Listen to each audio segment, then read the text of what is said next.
Welcome to the Confident Playbook, where we turn "why doesn't anyone like me" into "damn, they want to be me." Today, we're diving into something that most people never talk about, but almost everyone has felt. Looking too eager to make friends, not just friendly, not just social, but desperate. If you've ever thought, why do people stop replying after one hangout? Why do I keep trying but nothing sticks? Am I too much? Well, maybe.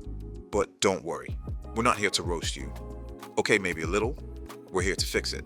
So let's get into the 5 things that make you look desperate for friends, and how to flip each one into genuine connection.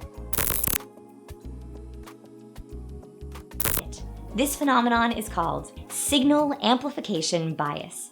People tend to think their social cues are obvious, but in fact, they're not. You meet someone for the first time.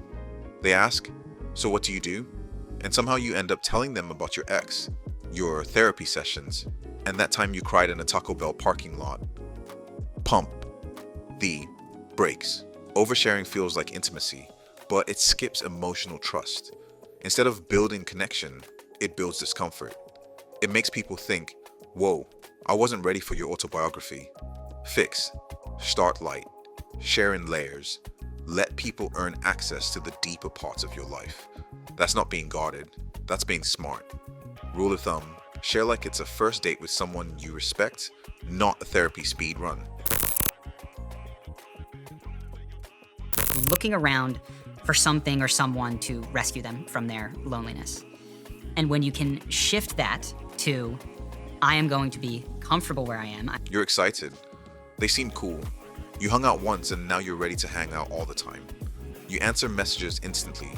You cancel plans to be available. You send, "we should hang soon," after every convo. Here's the thing, friendship, like dating, needs a bit of tension. If you're always there, it stops feeling special.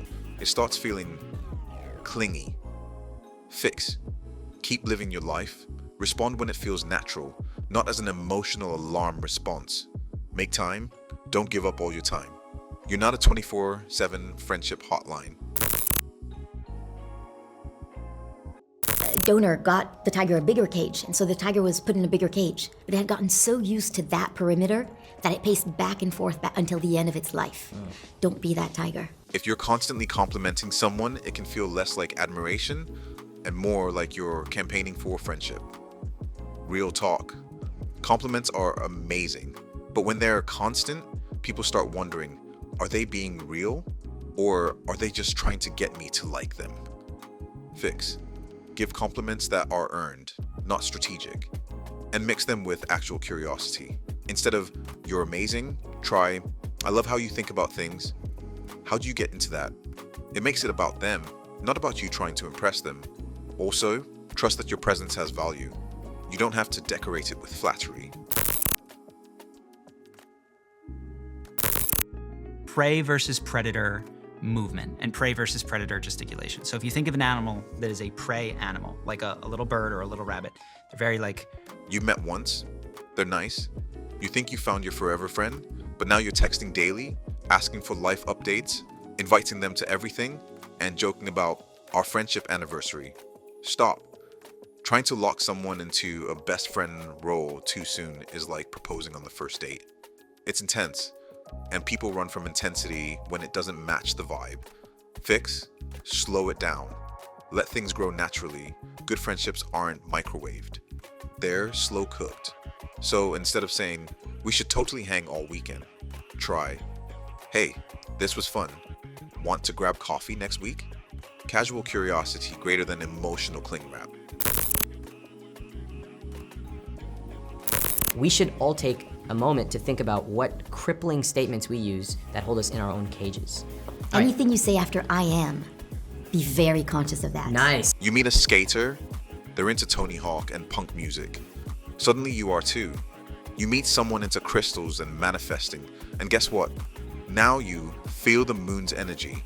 We've all adapted a little to fit in, but if you keep shifting your identity for every new person, you're not making friends, you're performing. And eventually, people sense it.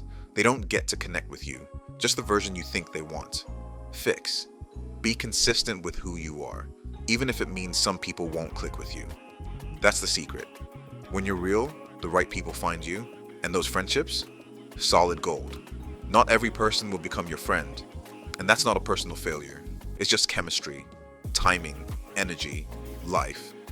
But if you spiral that every time someone ghosts you or doesn't invite you, you radiate insecurity. People don't want the pressure of having to validate your worth. Fix. Rejection doesn't mean you're unworthy, it just means that connection wasn't aligned. Keep it moving. The people who want to vibe with you, they will, effortlessly. Look, wanting friends doesn't make you desperate, but when your actions are fueled by fear of being alone, people feel that. And ironically, that's what pushes them away. So, remember, don't overshare to fill silence. Don't flood people with your time. Don't lose yourself to gain others. Instead, be calm, be curious, be you. The right people will feel it, and they'll stick around not because you begged, but because your energy felt like home.